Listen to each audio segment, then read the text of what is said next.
In part 2 of this lesson, we'll continue applying independent and dependent variables to problem situations. Let's try another example. Paul pays a $27 fee and $15 each hour he uses the sailboat. Let C represent the total cost of renting the sailboat for H hours. So let's write an equation that models this. The cost, C, of renting the sailboat is $27 no matter what, and, or plus, $15 each hour. Each means multiply, so we'll multiply 15 times H, where H is the number of hours. To write in function notation, this simply means instead of y, we would write f of x, so instead of c, we could write c of h equals 27 plus 15h. These equations both say the same thing. It's just said that this second equation is in function notation because it's written with the output variable on the outside and the input variable in parentheses. So which quantity in this relationship is the dependent quantity? Remember, dependent is the output variable, and independent, and it's easy to remember, independent is the same as input. So let's look at our equation. If we were to imagine a house around the inside of our equation, we would see that H is inside the house. So H represents the input, and H is the number of hours. Dependent or output in this case is the variable outside of the quote house, which is C, which represents the cost. And that makes sense because the dependent variable depends on the independent variable.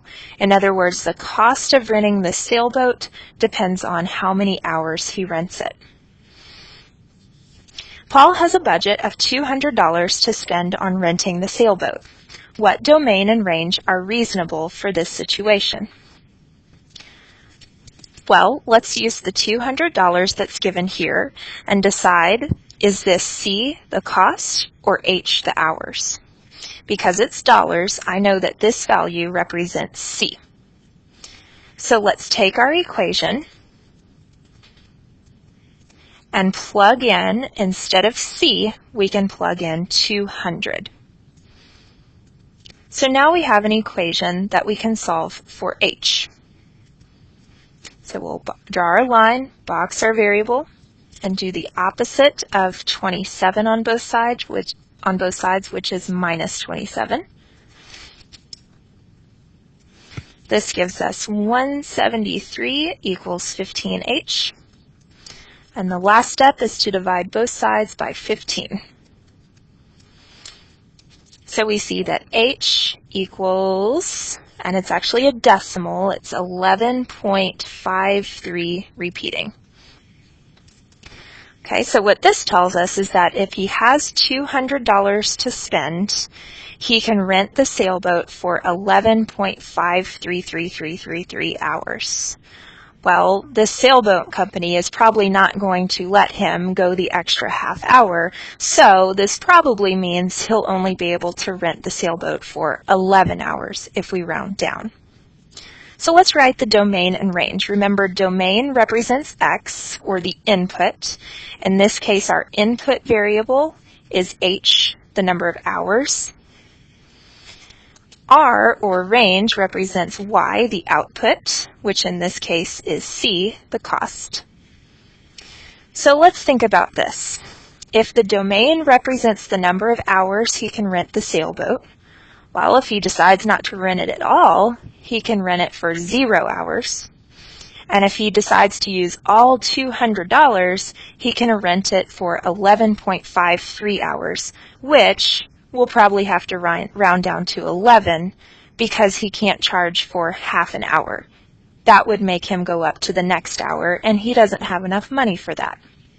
So the number of hours he can rent the sailboat is anything between 0 and 11, and he could rent it for 0 or 11 hours exactly. For the range, or the cost in this situation, If he rents it for 0 hours, well, he doesn't have to pay any money at all. It would be $0. But if he spends all of his money, he would spend $200 for the cost.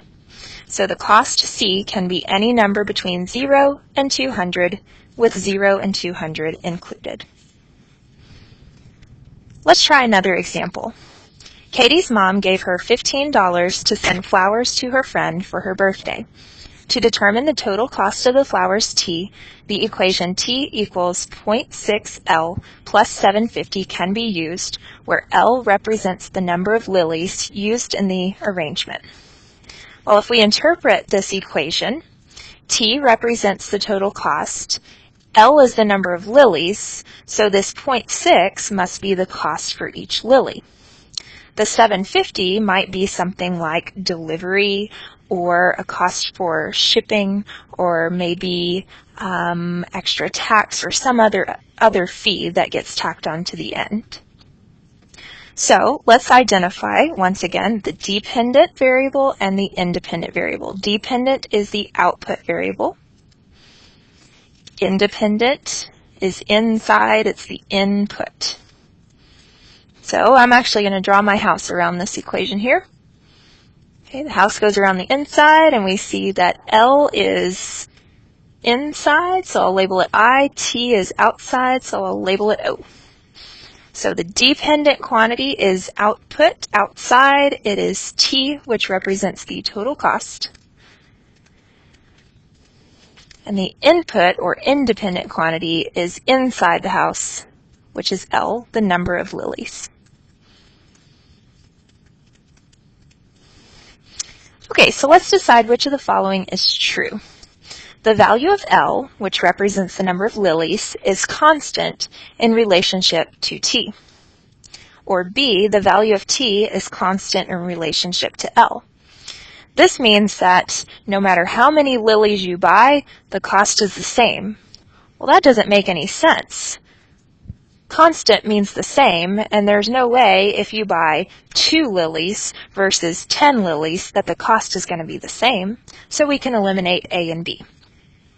So we need to decide, are the lilies dependent on the total cost, or is the total cost dependent on the lilies? Well, we know that dependent always depends on the independent, so it should say that T depends on L. The correct answer would be D. What is the maximum value of the domain for this situation?